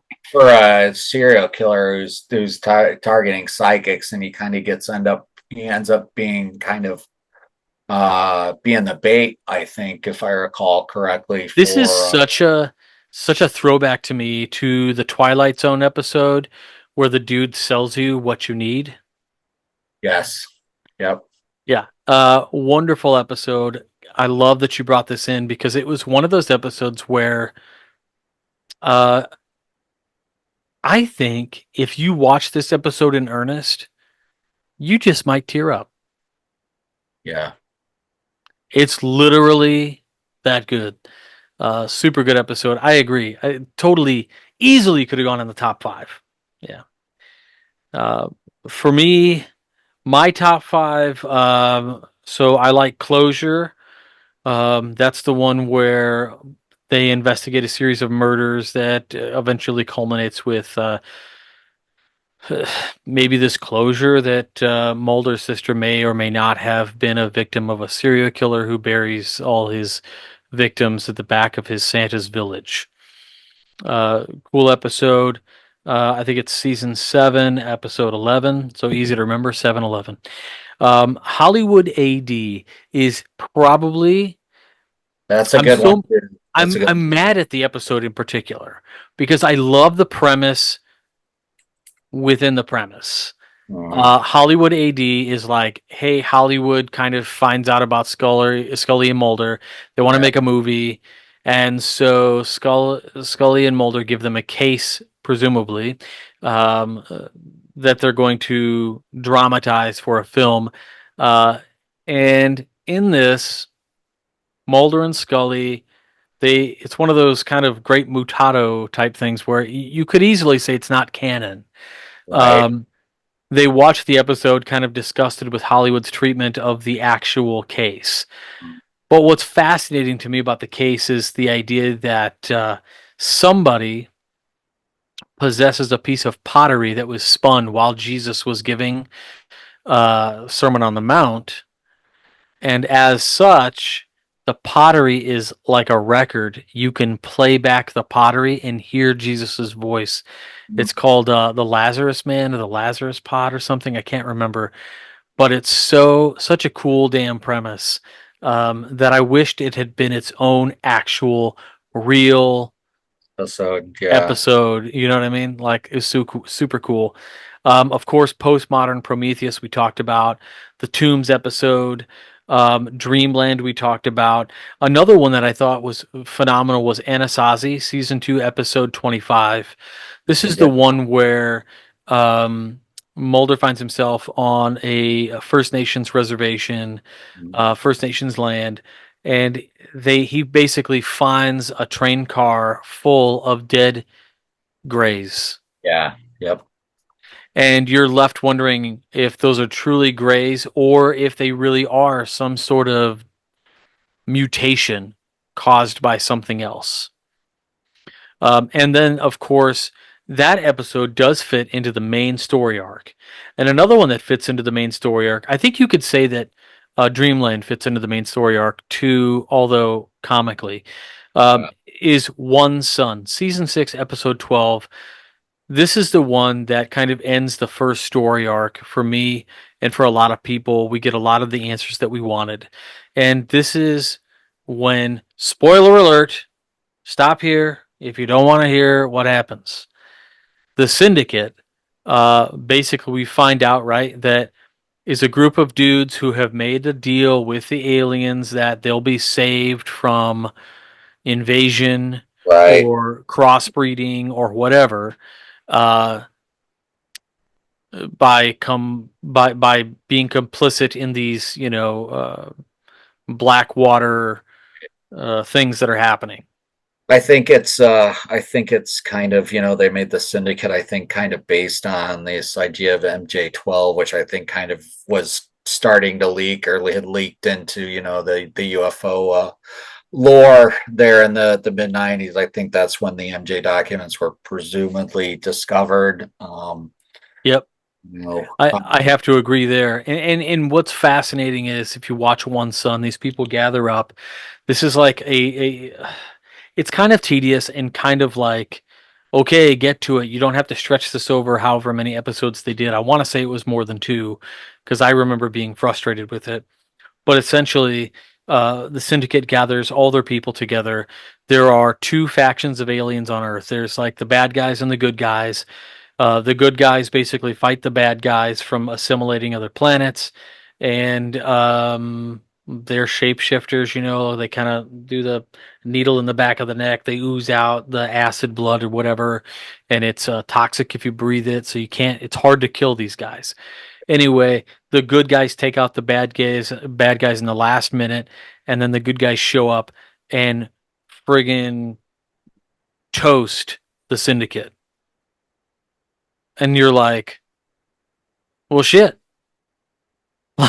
It was a way to end, I think, season. I mean, you could have ended all of X Files right there. You yeah, never had to make another episode. right. But and that's part of the main story arc. Um, I think the X Files still lives on today. There's still people talking on Reddit whether or not they want to do a season 12 or whatever. Look, I'm okay if they never do a season 12. I was okay that they never came back for season 11. To be honest with you, um, it was awesome when they did. They Chris Carter did a great job, I think. I rather enjoyed those episodes. Uh, but you know what I enjoy just as much as the episodes is reminiscing on how cool they were. Yeah, they definitely were just part of the zeitgeist of the 90s, really, because it really X-Files really, I think, I'll be quite frank, and sociologists maybe in the future can kind of maybe look at this a bit more, but I really kind of think that the X-Files in its own way, at least in my life personally, kind of, I was already interested in this stuff, so I'm not going to say it really that my life would have been that my interest would have been different if not for the X-Files. But I will say that I think what the X-Files did, at least for me, is that it really kind of made me develop critical thinking skills. Um, I lost you. Shoot, you went bye bye. Go ahead. Sorry. All right. I didn't know if you were there or not. Um, so yeah, I think it was, at least for me personally, it opened my eyes and made me think about different possibilities, and also kind of the idea of having Mulder and Scully, taken from a personal level. It was kind of the different parts of my mind where you can be, I think you can believe in some of the stuff, but you also have to kind of also self skeptic and be your own kind of moderator for especially topics of this nature. And now, of course, we've seen, with society today, where conspiracy theories are used for political purposes. And I really hope that the X Files really didn't open up that kind of Pandora's box, but I can't help but think that some people who were, my age or younger watching it at that time, it maybe took them down the conspiratorial hole where they didn't get the lesson of having, the masculine and feminine quantities within themselves, and didn't really see that kind of that symbology, which I think that ultimately the X Files is, we all have a bit of Mulder and Scully in us, and I think we're all kind of striving for discovery of some truth. Some of us probably more than others, but so yeah, I kind of wonder, did the X Files have a hand in why conspiracy theories are so Oh, well, I prevalent think today? it's like this, man. I mean,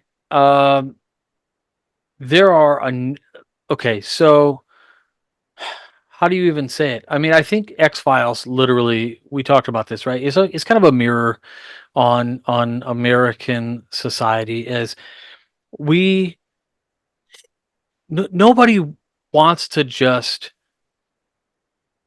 how do you say it? It's easier to make an excuse for why the government has like blatantly lied about things that we have evidence for than to suggest that there actually was some sort of cover up. And Right. I think one of the things that um I'm sorry, not Chris Carter, yeah, the writer of the X Files has said, right, is that popular slogan, just because you're not paranoid doesn't mean they're not out to get you. This is this is something. It has spawned so many different writers, terrible writers to great writers. I mean, gosh, I enjoy reading Jim Mars, the late great Jim Mars, but Jim Mars was kind of a zeitgeist. We have the same thing that happens with guys like Milton William Cooper, who wrote a book called Beyond a Pale Horse. Really plays on this kind of idea of secret world government kind of stuff. Evil, of They, course, yeah. yeah, New World Order people. David Wilcock, David Icke. David Icke was is just absolutely insane. I mean, one of the guys who proposes lizard people and claimed to be the Messiah on live television on the BBC. Um, there's so many of these folks out there who have created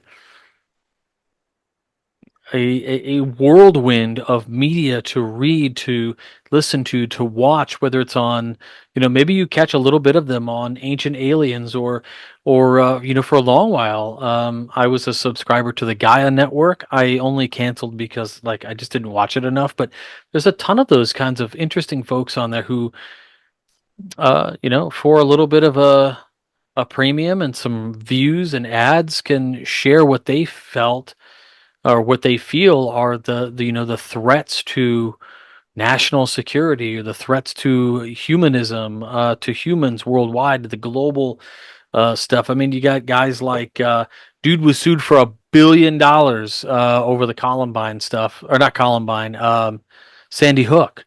Alex, yeah, Uh, yeah. who was Alex, in it? Alex, Alex Jones. He's one of these guys. I mean, he's the whole thing, the globalists. Yeah, I mean, these kinds of conspiracy stories and theories have gained so much momentum in the last 20 years, um, that I think uh, the X Files was almost sort of like it was a parody on the most extreme Yep. views of these things, but also rode this middle line or this ambiguity of whether or not something could be true.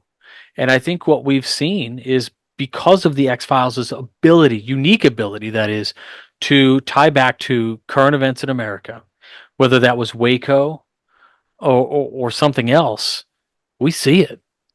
I mean, the one of my favorite things within the X Files is the lone gunman.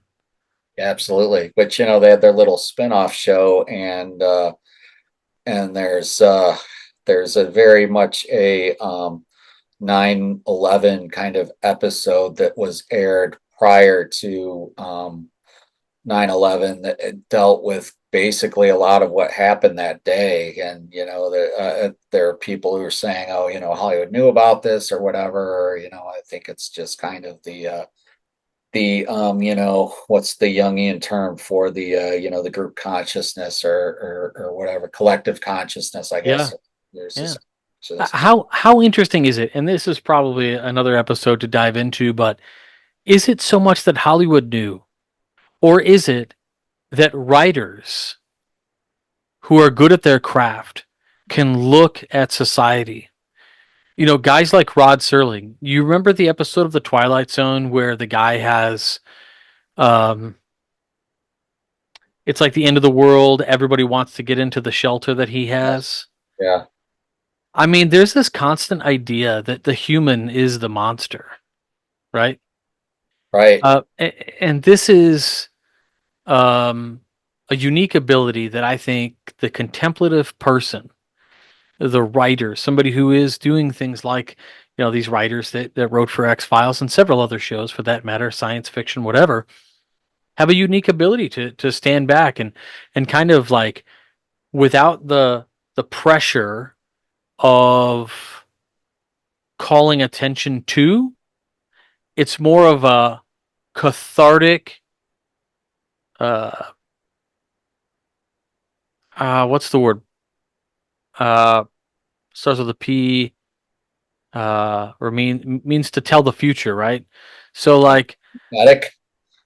maybe prophetic, prognosticate, a a way to prognosticate without feeling the pressures of modern society Yeah, coming back on you. When you, like, if you were to have told everybody that something like 9/11 was going to happen, it might have been laughed at.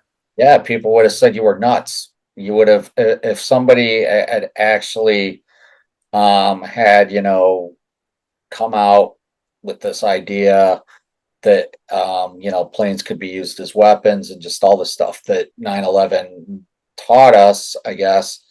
um had you said that even a year or two before, people would have just laughed you out of the out of the building.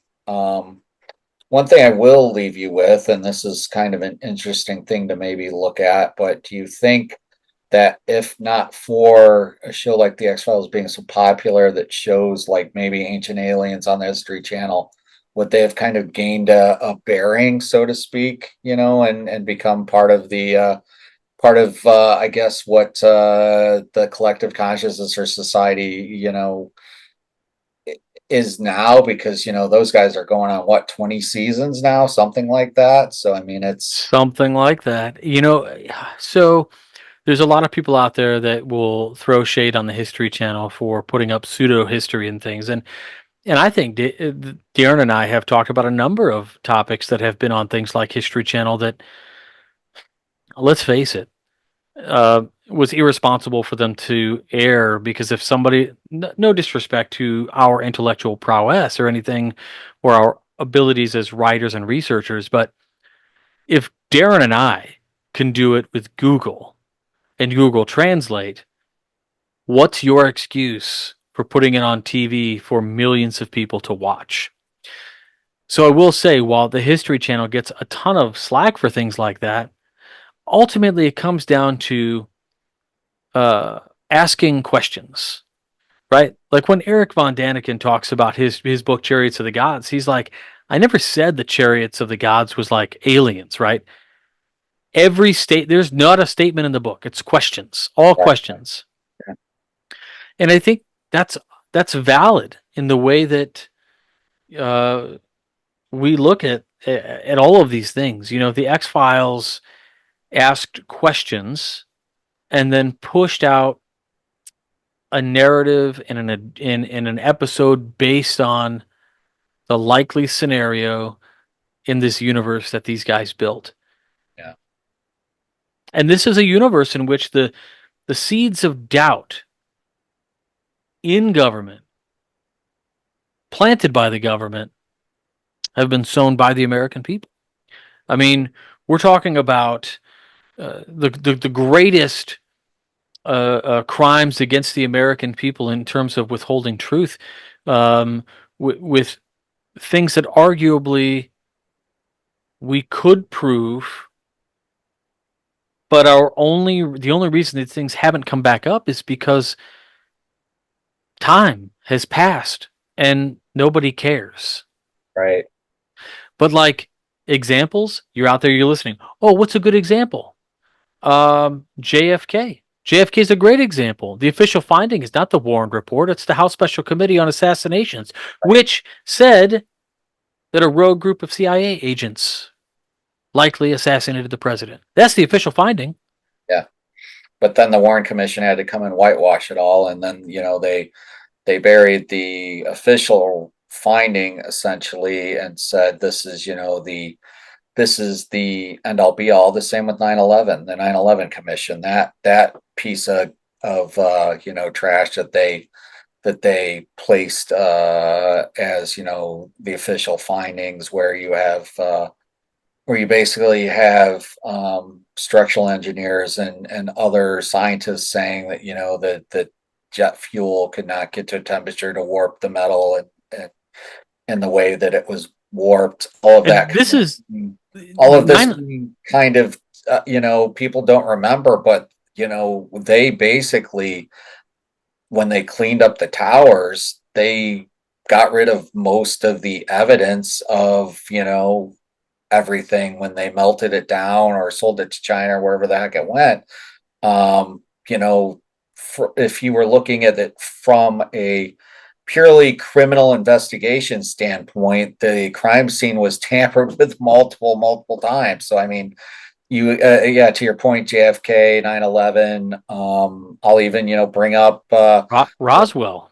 kind of, yeah, Roswell, and also what's kind of now with the UFO hearings. I guess there was another one. I think it was today, actually. I have to read to see what came out of it. But you have you have actual people claiming to be involved with having clearances, claiming to be involved with either the study of these craft or knowing about these craft, and a backwards engineering program, crash retrieval programs, all of this stuff kind of coming into the front.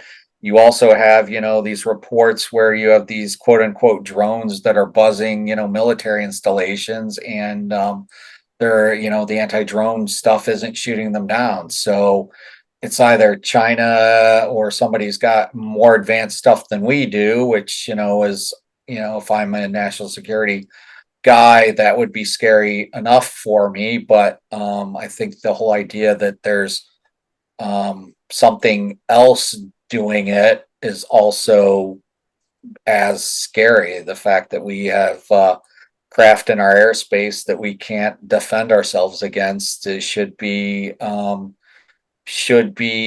frightening to any American, and especially if it's not. I basically at this point would pray that it's some an alien craft and not one of our adversaries, because if it was an adversarial situation, I think we're in a lot of trouble. So, yeah, I'll just leave it at that.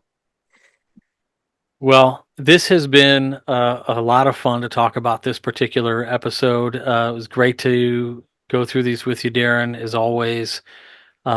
Everybody out there, if you've got a favorite X Files episode, leave it in the comments on YouTube. We'd love to check out and see what your favorites were. If there was something that resonated with you in the episode, let us know. You could find Beyond Fourth Veil at fourthveil.com. You can also find it on, of course, it's based on YouTube, and we do have a Facebook page, which we try to get active on. Mostly, we just share funny um, memes and things that We have to deal probably with try to do better with social media, but with the occult and all of that wild stuff that we're all seem to be interested in. So a number of you listeners out there have expressed. I met you at Esotericon last year, which was just bonkers to me that we found some members at Esotericon. surprised Which we have fans other than our family, RJ, to be could you honest. believe it? It was really bizarre to me to meet some guys. I had some guys come up from the OTO, and they were like, "Oh man, yeah, you do that Fourth Veil program with Darren, right?"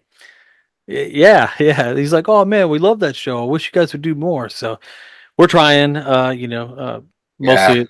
So I try to once a month push RJ to record something or that's other. true. I don't When know the episode happens, it's about because December, Darren. but maybe maybe we do one when you're down here on the 7th, RJ. We'll try to come up I with love it. Yeah, let's do it. Let's do it. So I guess with that, I'm Robert Johnson. I'll pass it over to Darren for any final thoughts. just again to RJ's point, just beautiful episode, and yeah, RJ, thank you so much for the opportunity to do this. I have so much fun doing it, and yeah, just X Files are just the gift that keep on giving. So check it out. If you've never watched it, watch it. If you watched it, rewatch it. I'm sure you'll see some different stuff in each episode that you didn't catch before. So Yep, yep. You'll laugh, you'll cry, you'll poop your pants. not All right. necessarily in that order. Take care. See you, buddy. Take care. Love you. Bye bye.